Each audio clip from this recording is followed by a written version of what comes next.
I'm also the chair of the Department of Modern and Foreign Languages and the Diversity Committee. Welcome to a View from the Top professional roundtable of professional women, which is part of Diversity Month. It included the play 95, with music and lyrics by Dolly Parton, a women in film documentary series presented by MAC communication students, a spring choral concert inspired by women poets and composers presented by MAC choirs, a Women in the Arts exhibition in MAC's Fine Arts display, the MAC Fine Art Theater, a display celebrating women in science in the concourse area, and a library presentation celebrating the achievements of women in literature. So if you haven't seen the art exhibition, it's still available in the Fine Arts Theater. The library presentation will be available to the end of the month. Unfortunately, 9 to 5 is already passed, so you can't see that, but I've seen it. It was excellent. But the choral concert is still happening. So that is going to be taking place Friday, May 10th at the First Baptist Church. There was a lot of work and effort that went into this roundtable and into Diversity Month. And I would like to thank everyone who participated and made this event possible. So I'd like to thank Shirley Hofstetter, interim college president, and other MAC administration, the Literary College Board of Trustees, Dean Diane Stewart and the Arts and Sciences staff, maintenance for helping the room set up, Julia Dill and Sean Roswell for publicity, Dr. Wanda Gamble and Yogi Dillon for allowing us to enter this classroom early.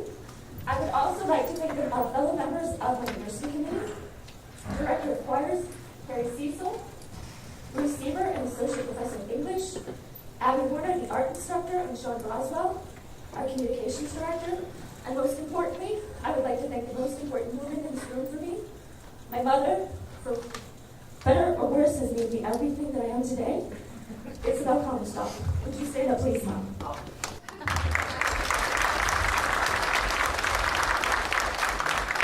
Okay, and with no further ado, I would like to introduce you to our moderator and panelists. Would you please stand when I introduce you? So we have, C.K. Creselius, former Dean of Arts and Sciences at Literary College. We have Hannah Getz, environmental specialist in the Missouri Department of Katie Yashkowski, an artist and educator for Clearwater District Schools. Amy Wallen, a family nurse practitioner. And Mary Woodward, a police officer for the Hillsborough Police Department.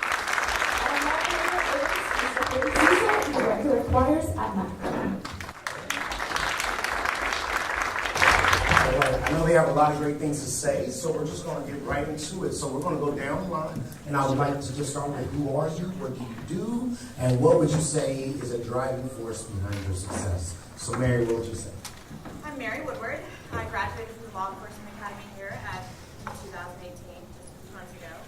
I was hired on at Hillsborough Police, where I grew up. My driving force is my family.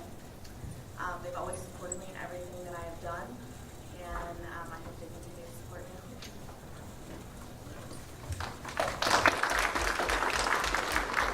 I'm Vicki Wisnowski. I'm a high school art teacher in Clearwater, Piedmont, Missouri. I went to school here a couple of times. Came back. I'd say my driving force is probably, I usually teach in very rural, small communities. And there's a lot of closed-mindedness. So my driving force is to sort of weasel in and be like a sounding board for the kids that are different, because I'm really different. And that's what kind of keeps me going.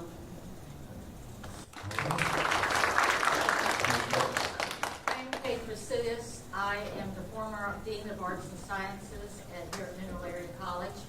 I was Dean for 10 years, retired about 3 years ago. And you can't keep a good teacher away. I now teach adjunct for the English department. I am married. I have 3 adult children and 2 perfect grandchildren. My driving force is my family. I've always had the support of my family no matter what. They've always been behind me 100%. They have sacrificed. They have rearranged their schedules so that I can be successful. But I have to add a second thing is that I have had some very influential teachers, and those have been behind behind me also saying, you can do this.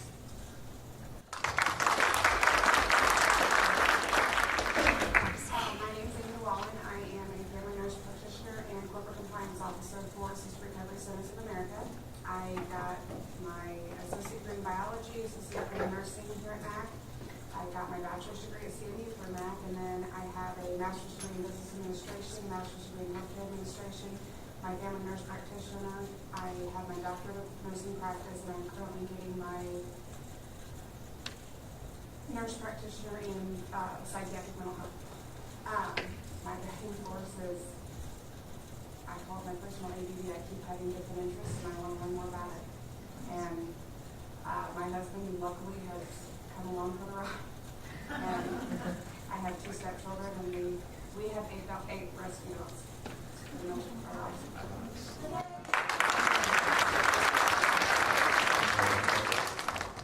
My name's Hannah Getz. I graduated with a BS in biology from Bob Jones University in South Carolina. I was hired on for the Missouri Department of Natural Resources about a year ago. Been working there in the water pollution unit. So basically, I'm responsible for making sure that our rivers stay clean for your guys' use, whether it's recreational or even drinking water. My driving force would have to be my Lord and Savior Jesus Christ, who has given us a command to protect the earth. He's given us the earth. So it's really why I'm so passionate about biology and everything I do for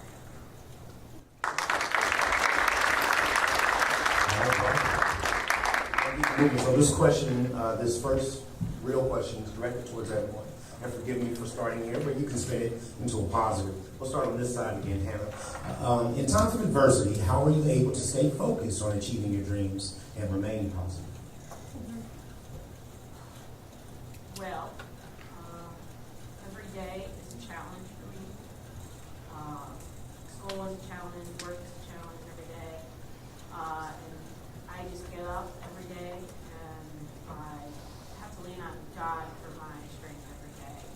He helps me when I think I can't do this anymore, when problems, get along everything. So really just a lot of prayer and reading my Bible as much as possible, hopefully every day. That's how I do it. Dr. Wallen? Is that what I say, though? Is that fancy? Dr. Wallen? So, I guess the way I approach everything is the old saying, how do you eat an elephant? You know, one bite at a time. No matter what it is, it's one step at a time. And I've never heard that saying. Thank you. the other day, he said, you're cooking. So, apparently it's not a welcome thing. But anyway, that's kind of my philosophy is I never look at any task or degree program. I always break it down. This is what I have to accomplish in the next week. And then I have my long-term plans with everything, but I don't look at it as a whole because it's overwhelming. Dean K.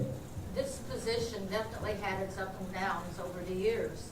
And so there would be times when it would be a really down time. And I go back to my original assertion is that my family has always been behind me, particularly my husband. He's been my personal cheerleader.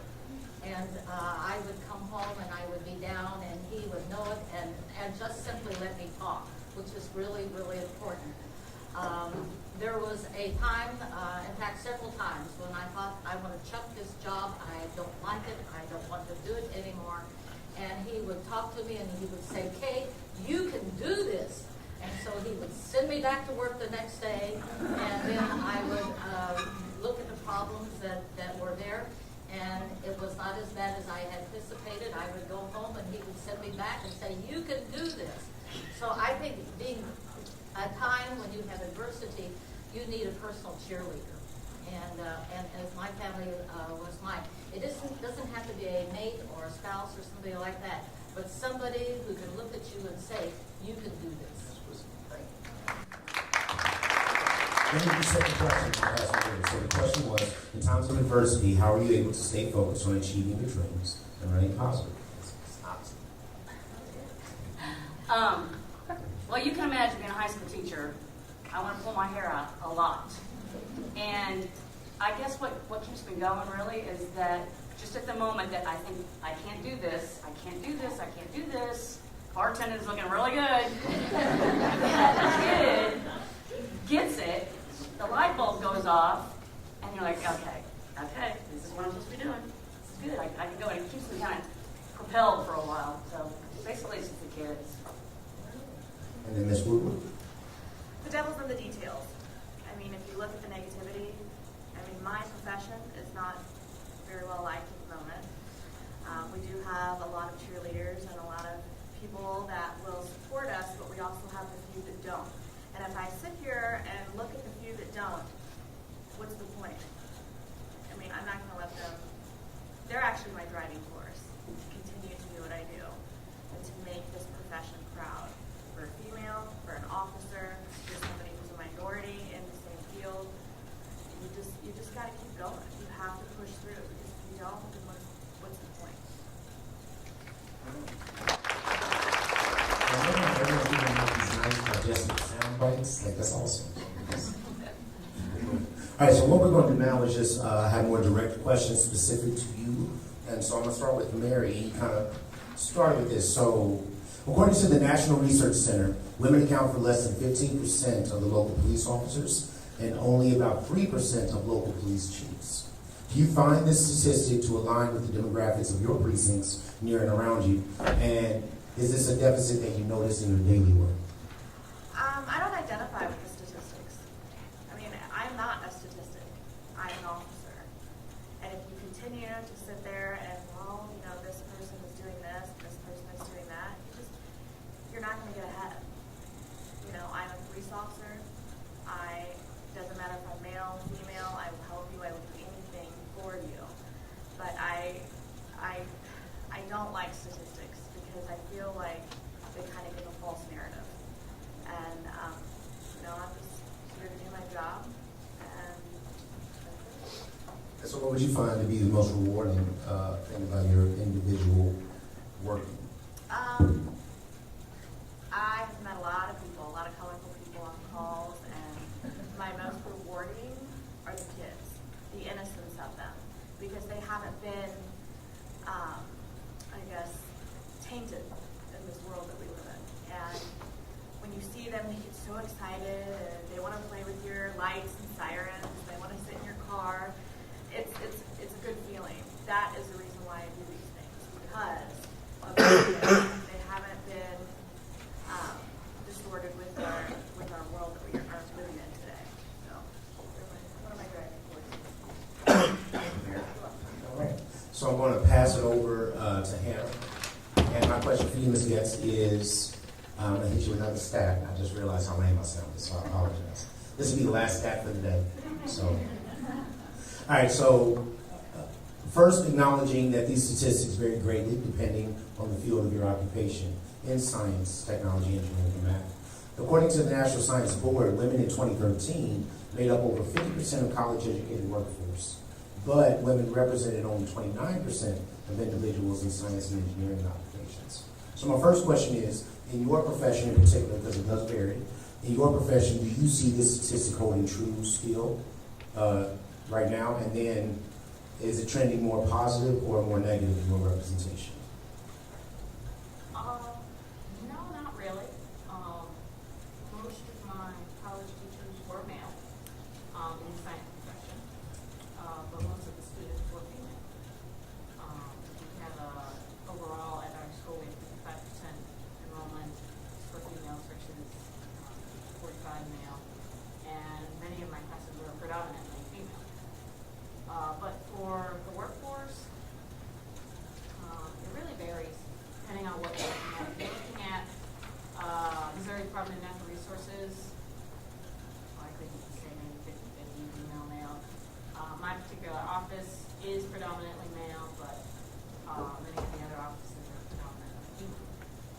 As far as people I work with in the wastewater business or in industry, the people I work with are predominantly male.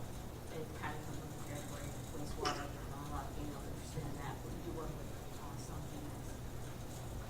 So do you feel like, is this something that's even noticeable for your daily work? No, don't hardly notice it at all. The people I work with are professional.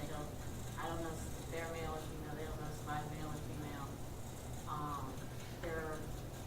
We're working together.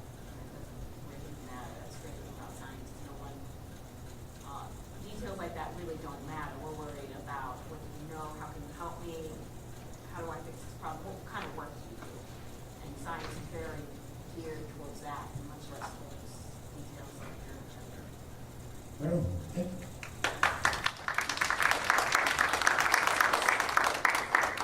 Okay, so Dr. Waller, my question for you is, as a health official in advanced practice, what trends do you see in the future for required skill levels for nurses and other medical staff? So, they have thrown around, as long as I've been in healthcare, making the entry-level degree for a nurse a bachelor's degree, making the entry-level for a nurse practitioner a doctorate. I think that will never happen unless the supply meets the demand. So at this point, I feel that the levels are appropriate. You know, you can start as a nurse with a certificate as a licensed practical nurse. And I've been through both. I was an LPN, I was an RN, I got my bachelor's degree. I've been through every level of nursing, and I feel like at the time that I started those positions, the education I received was absolutely appropriate for it. I think that the only thing that's going to make a difference is when you bring in people who really don't know what we do and how we do it. And so for instance, as a nurse in a hospital, I recognize now there was a lot of stuff that I didn't know that I know now as a nurse practitioner. However, it wasn't really applicable to what I was doing. So I feel like what I knew to do that job was absolutely appropriate for my education. Okay. So then, do you feel there was a requirement for you to gain your doctorate, or was that more of your own personal achievements? Not at all. In fact, going from an associate prepared nurse to a bachelor's prepared nurse, there was no incentive for that other than my personal want to do it. I know that may have changed a little bit. I think at the last hospital I worked at, I think they had initiated a 50% raise for having a bachelor's degree.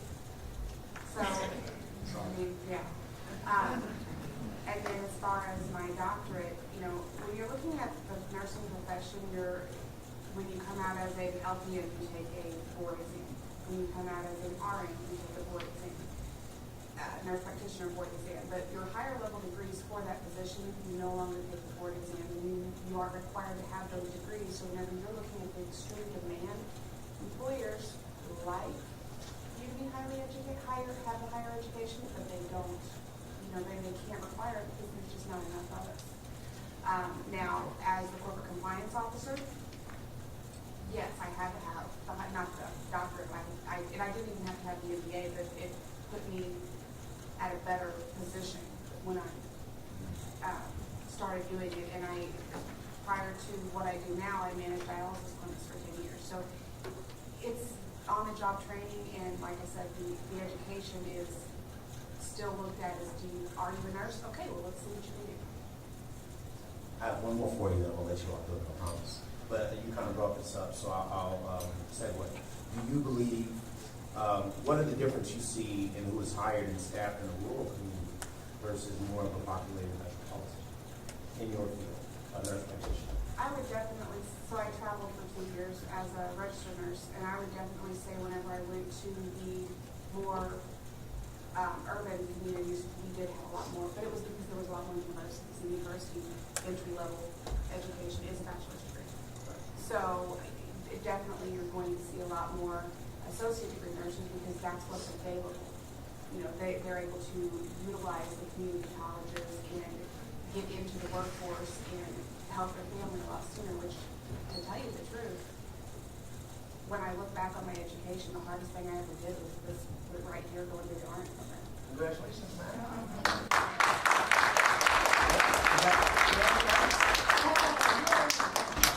That's awesome. Thank you. I promise I'm done with the inquisition. Okay, so I'm going to pass over to Vicki. My question to you, being in the profession of the arts, is what was first in your dreams? Was it pursuing your arts or pursuing a professional degree? Well, it was pursuing art, but that wasn't very realistic. So, and I need to really give a shout out to my teacher, Jerry Walters. I don't know if any of you know him. Abby does. Yes, I do. He was the most amazing man. I'm kind of like his adopted daughter now, so I feel kind of special. I had spent Easter with him in his life. But he was the art instructor here for years. And he just was so kind and really pushed me, you know, to go ahead and go into education. And I had no intention. I got my degree, but I still didn't know what I wanted to do. And I didn't want to teach. I was mortified. And then I had my daughter. And I kind of wanted to go to school with her. So I thought, well, if I get, you know, go ahead and bite the bullet and become a teacher, you know, go and do it. And then it's my niche. It's where you know. And it's kind of hard being with real teachers. I mean, not real teachers, but like regular teachers. I can be real, but I mean, but then I also kind of get off the hook because they're like, oh, that's the art teacher, you know. So I kind of get away with murder a lot. Yeah. But what was your original? I'm so distracted because I got to tell y'all this. In 1982, I was a Kit Kat Club girl in this theater during cabaret. And it just dawned on me, anyway, I'm sorry, I digress. Anyway, I've come a long way. People are like, what's happening? Okay. In the show Cabaret. The show cabaret, yeah, but this is the theater. This was the theater. Right, and then right. you were in that play, Yep, Cabaret, yep. as a Kit Kat girl. Sorry, I didn't mean to throw everybody off. I have a tendency to do that. I went down the rabbit trail. Go ahead. So my next question goes again into the creative artist. Do you feel like your 9-to-5 profession gets in the way of creativity, and then to segue to that, do you feel like you've reached your piece de resistance, your masterpiece so far? Do you feel like you've achieved that in the actual creativity side? It totally gets in the way because it just drains you, you know, as a teacher. And then I don't make enough money to get by as a teacher because I'm alone. So I actually have a sideline business where I do tie-dye. I mean, I have to always have another job. And I try to always keep that job on the creative side to help, you know, my side. But yeah, teaching it totally. You can't focus on your art. It's one or the other. Really. Appreciate your honesty. I'm sure there's many creative folk in here that's good to hear that about what you're giving up. But I'm sure very rewarding at the same. But yeah, exactly. I mean, like we're getting ready to have a big show here, art show at MAC, and I get rewarded through my kids winning, you know, because I'm their teacher. So, you know.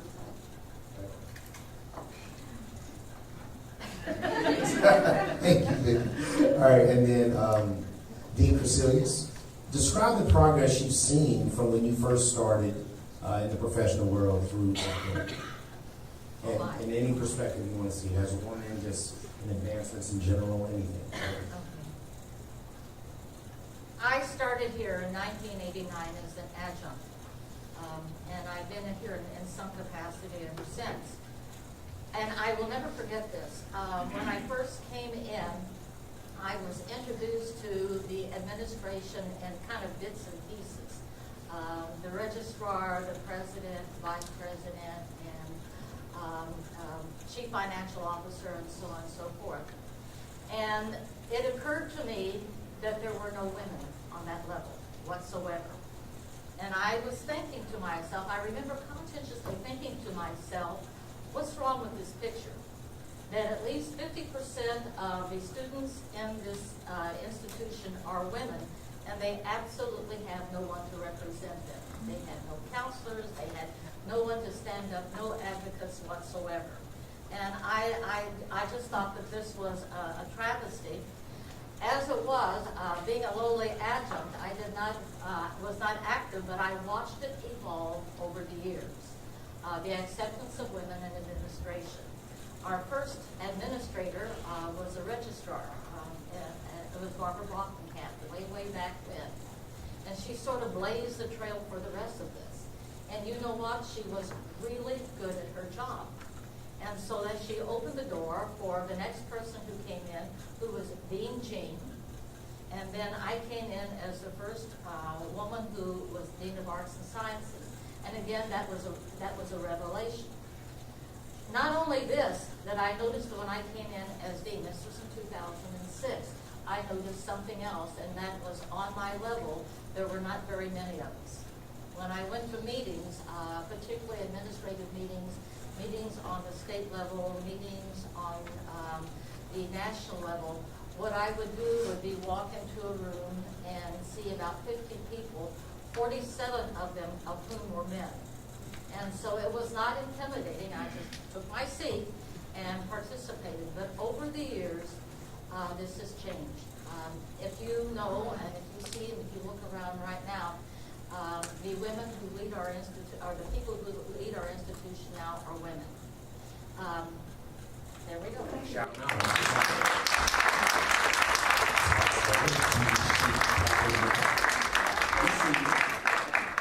And I don't want to say that women are better than men, that they bring a different perspective to administration than men.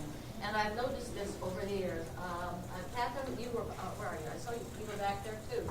I've noticed that when we have discussions, that women think of things and think of areas that men do not think of. And it's not, as I said, not better, but it's a different type of perspective. Have you thought about?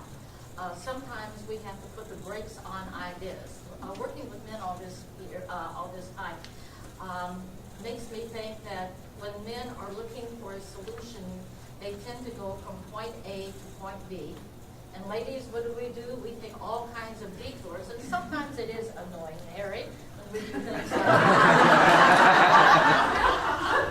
I think it's great. I feel valued and you giving me the details. Okay, good. But anyway, and what it does, it gives the institution a perspective that it did not have before. And because of this is a better institution.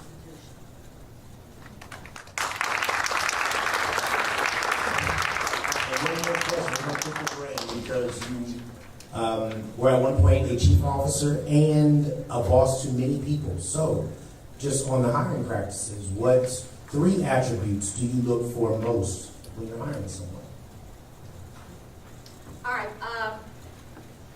First of all, I want to say the success of an administrator, success of a boss, depends upon the people he or she hires. I have been lucky enough to hire the finest people that I could possibly find. A number of you are sitting right here in the audience, and I see one here, one back there, one back over there, all right? And, you know, that's really the key. You look around, the hiring process here, one back there too. The hiring process around here is a democratic process that we go through a screening. Our applicants go through a screening. They are interviewed by the department, and the department makes the determination on who they think they would like to hire, and then that comes to me. I am the final word on it.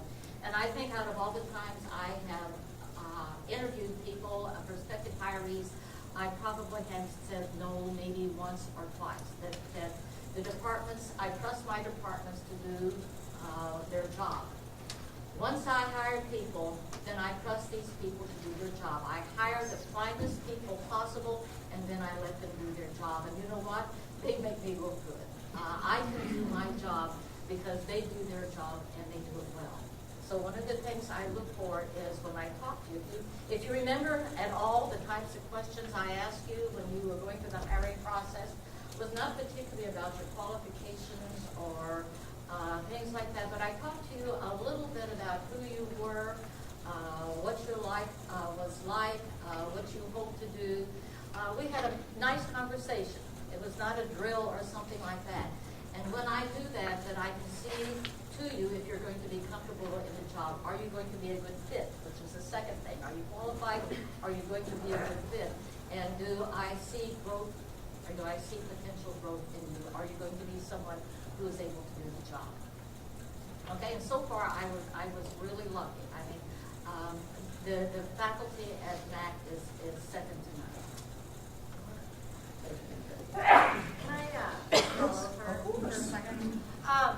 She brought up a good point about bringing a female viewpoint on things.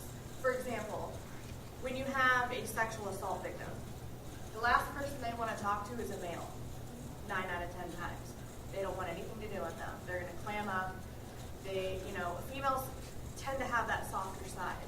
So yes, we can run with the best of them, we can run and gun and do whatever, but we also bring that softer side to the table, where victims and victims' families can open up to us more than if they would do with a male counterpart. So I just wanted to add that. All right. So back to getting everyone else involved. So here's a question for everyone. Did you ever have doubts about yourself going into your job, and when that occurred, how did you overcome them? We'll Mary and go across the street. All the time. There were nights in the academy where I didn't think I could get through it. My husband was deployed the whole time I was in the academy. And I had a child, a 4-year-old at the time. So I worked during the day, went to the academy at night, didn't pick her up until almost midnight. And there were just so many times. But my husband, even though he was thousands of miles away, he's also a graduate from the Law Enforcement Academy. He was my driving force. He knew what I was going through. He could identify what I was going through. He knew that when I just wanted to say, screw this, I don't want to do this, I don't know why I'm putting my body through this. He knew. So you just get up and you keep doing it. I had no choice. I had to do what I was set out to do. All right. Sorry. Thank you. Yeah, of course you doubt yourself a lot. I do. But I guess I just have to do it. I mean, I keep going, like I said before that kid, because as a teacher, you never know. There's a lot of suicide. There's a lot of kids are through a lot of pain, and you never know that you may make a difference that day between a kid harming themselves, or and on the other end, inspiring them to go on and I don't know. It's just that's what keeps me going. The kids. I mean, and like I said, you do doubt yourself sometimes, but then the kids are so rewarding with their behavior. Not always their behavior, but you know what I mean. And I'm friends with all my kids that from the years that I've taught with before. I mean, it's kind of like family. Okay. I echo all the time. When I first took this job, I came from the classroom, and my other experiences, as you may have noticed, was that I was my husband's business manager and office manager. So I had, with the exception of being faculty forum chair, department chair, little administrative experience. And when I was asked to take this job, I didn't think I could do it. In fact, I was asked 3 times before I finally said yes, and this was only in consultation with my family. Here we go again. He said, yes, you can do this. You have the qualities and you have the qualifications. You can do this. By the way, you know that there's a term for this, right? It's called imposter syndrome. And you walk in every single day thinking that somebody's going to find you out. Somebody's going to know that you're not as qualified or you're not as smart as what they think you are. And so I worked with that, constantly through the 10 years I was there. What do people find out that I really don't know what I'm doing? And that's why I hired all these really qualified people. About the 2nd or 3rd week, I was dean. I was having one of the downtimes. Nothing was going right. I was new. I was making all kinds of beginner's mistakes, like we all do. And my son called me that afternoon, and he was talking to me, and I said, "Oh, Wendy, I think I made a terrible mistake." And he said, "What is it?" And I said, I'm saying the wrong thing. I'm doing the wrong thing. People I've worked for years are asking me to do things that I really can't do. They're asking for favors. I don't know what to do. And he said something that I thought was so important that I made a sign and put it on my desk. And he said to me, "Mom, you're not here to be your friend. You're their boss." And I remember that from time. Sorry, I just so powerful. You're not here to be their friend. You're here to be their boss. And doing that, sometimes it means that I had to make unpopular decisions, that I had to stand up, I had to speak up, and I had to get past the things that went wrong for me. So over the years, and even at that, sometimes I doubted myself. I would go home thinking, did I make the right decision? Did I say the wrong thing? Do I need to go back and make some fences the very next day?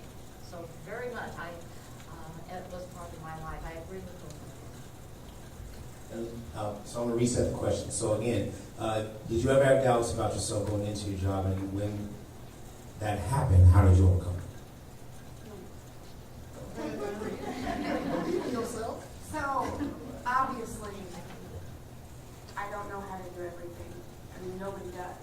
You go into every situation, you're ignorant to something. But I also know that it's my decision whether I learn how to do what I need to do or not. And so, have I made mistakes? Absolutely, every single day. Do I pick a medication for a patient and think to myself, is that the right decision? Every day. But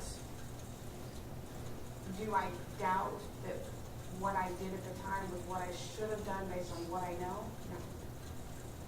So I guess it's kind of a yes and no, because no, I don't doubt what I can accomplish, because it's work. It's not ability, it's work. So if I want to put the work into it, I feel like I can do it. But obviously I'm going to make mistakes, and obviously, I'm going to learn from those mistakes and hopefully not make them twice. But I mean, same thing I tell my kids, you can do anything if you want to do it. So that's what I was about to ask. Like, would you say in your case, is that nature or nurture? Is that something that just you feel like it's been innate, or that was conditioned? Trained yourself to have that type of life? I have to vote.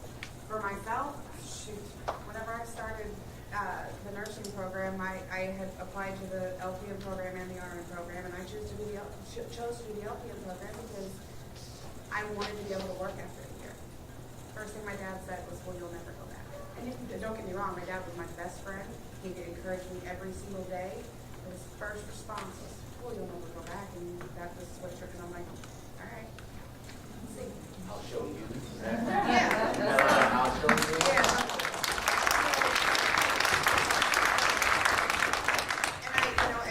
Same thing. My children, I don't have biological children; they're my stepchildren, but I raised them. So, nurture. But at the same time, my daughter, she's had a lot of things she's gone through in her life prior to coming to live with us that I wouldn't want to put on anybody, but she's thrived. And the reason she's thrived is because she has been encouraged and she's been told that there's nothing that can hold you back.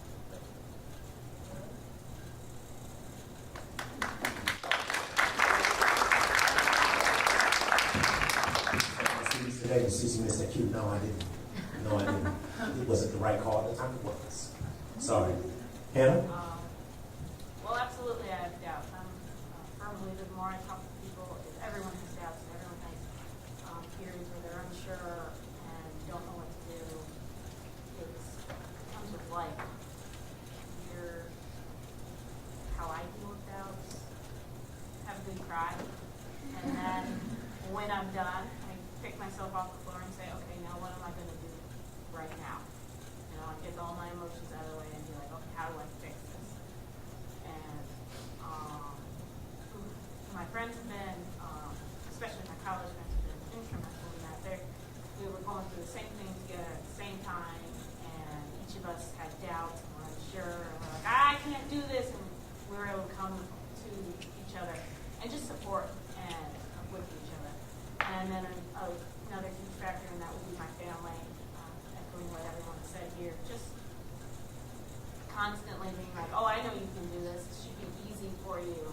I know how smart you are. And they're able to take a different perspective and be like, look, I've known you your whole life. I've seen what you can do. You can do this. I know it's rough right now, but you can get through this.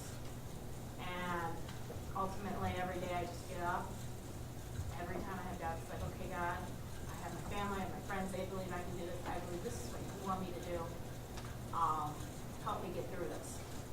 And just relying on my friends, God, and really knowing that every day when I go out, I'm going to do the best that I can at every moment. And a good friend of mine once told me on one of my worst days, junior year in college, absolutely worst year, best year of college, I was completely out of it. And she said, you know what, did you do the best you can? And I said, no, I didn't. And she's like, well, maybe you did. Don't, because doing your best doesn't mean the best you can do under ideal circumstances. I always think I can do better. Did you do the best you can do with the resources that you have? Which means if you only have 5 minutes to do it, then that was the best you can do. As long as you give everything you got for those 5 minutes. And when I think back and go, oh, I could have done this, I could have done this better, I could have done this better, I try to take a step back and just be like, wait a minute. Did I really have all those options at that moment? Did I even could have thought of doing all those other things? And many times the answer is no. And I'm just like, okay, learn from this experience and move on. And honestly, that is the most practical advice I've ever been given in conquering doubts.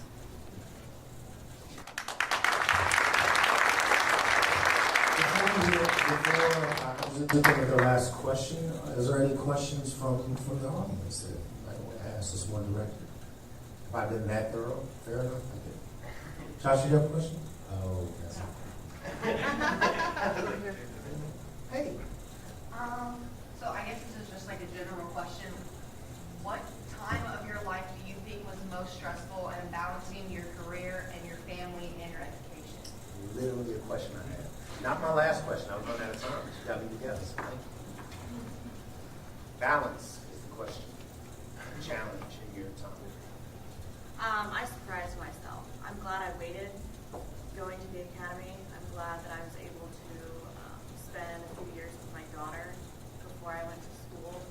But I surprised myself. I had no idea what I was capable of until I went through that academy. And my police academy, my class was amazing. We had the best camaraderie. We had a lot of adjunct instructors because we were in the evening. So we got like the whole board of, you had ones that were a little monotone and then you had ones that were just like in your face, let's do this. So it was hard. It was really hard. But I don't know, I look back on it, I don't know how I did it.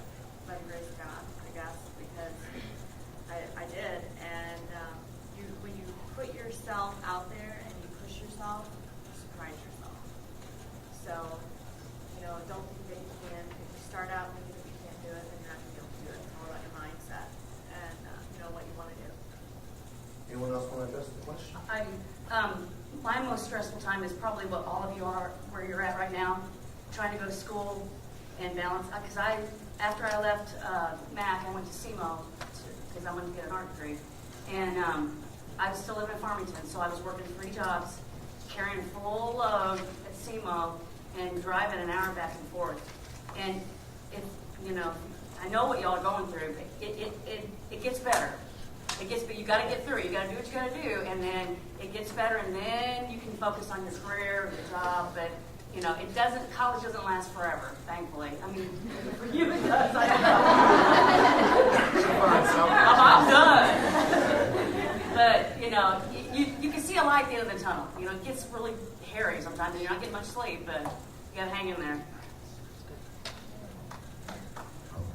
One last question. Anyone?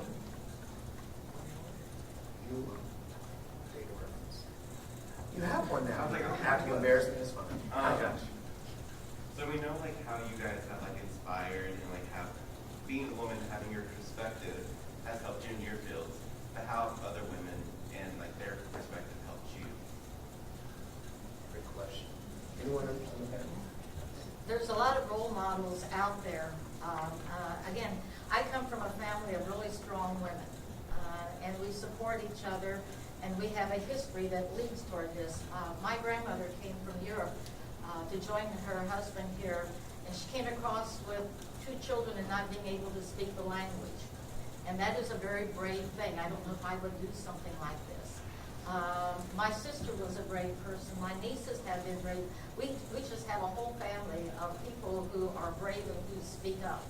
And so I think one of the things that I come from and I lead to women is being able to speak up and go forward and say what it is that you need.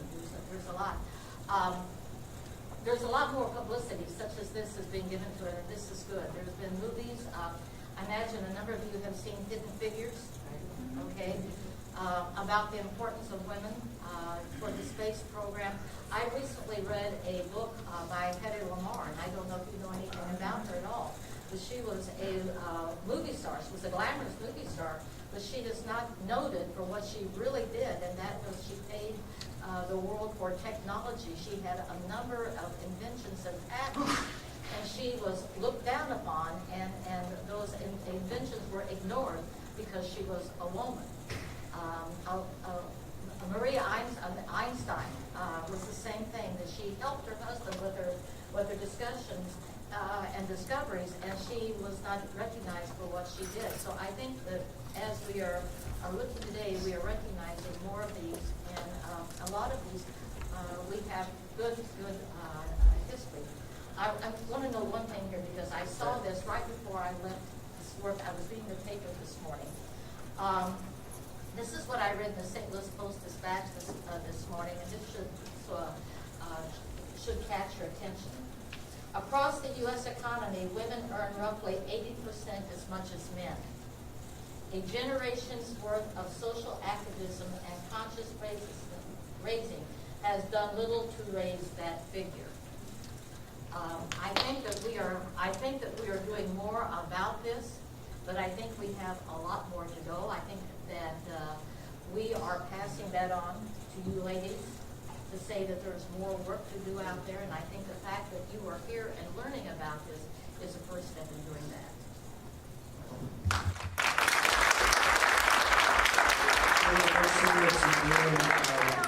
Having the last word. Before I ask them their last question, I just want to say thank you again for coming. I want to again identify the committee members: Sarah Stahl, our chair, Abby Warner, and Sean Braswell, and Ruth Seaver. And so thank you guys for coming and your support. My last question, and make it a quick soundbite if you would. If you can, what singular piece of advice would you offer to any woman pursuing your same career? It doesn't have to be a woman, but that's the scope. And then, are you interested in mentoring? Never give up. There are so many avenues of law enforcement. Just never give up. I mean, we need women. We need women. I have another female that works at Hillsborough Police Department, and we're wanting to hire another one because, like she said, females give such a different avenue. I would love to mentor. I would love to be an FTO one of these days. And I told my chief the other day that I was going to be the chief of police the next 5 years when I left.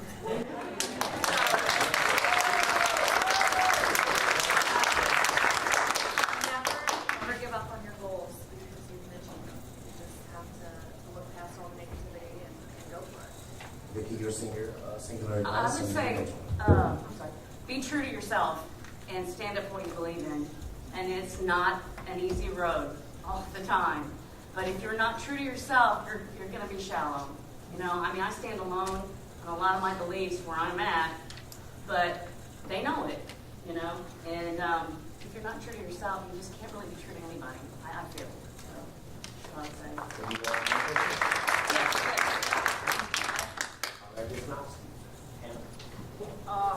Best advice I can give, don't compare yourselves to others.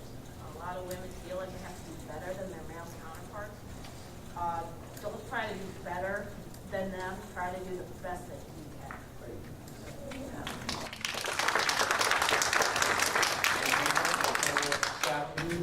Oh, absolutely. And then anything more? I guess my mentality's always been not to steal a tagline, but just do it. I mean, there's been so many different interests I've had, and if I again thought about the big picture and how much it was going to take to do it, I might not have done it, but When I wanted to travel, I traveled. When I wanted to go back to business school, I went back to business school. When I wanted to move to California and take over dialysis clinic, I did that. Just do it if opportunities come your way. All right, so I know you don't want to make yourself vulnerable to this because you're probably always trying to have to clock somebody's hours, but would you be interested in someone coming in?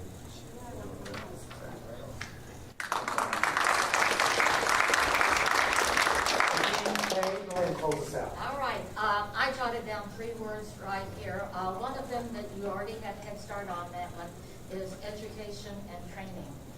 Every chance you get, go to a seminar, go to a class, learn how to do something new.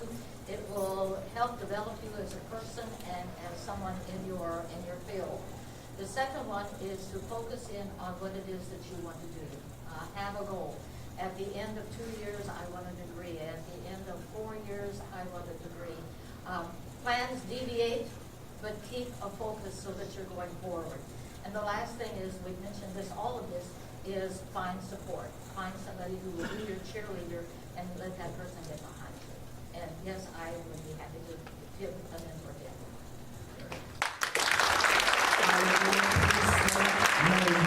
Vicki Wisnowski, Kate Vasilius, Amy Wallen, and Hannah Guest. Thank you. There is Kathy from the Lemonade and the Concourse. Thank you.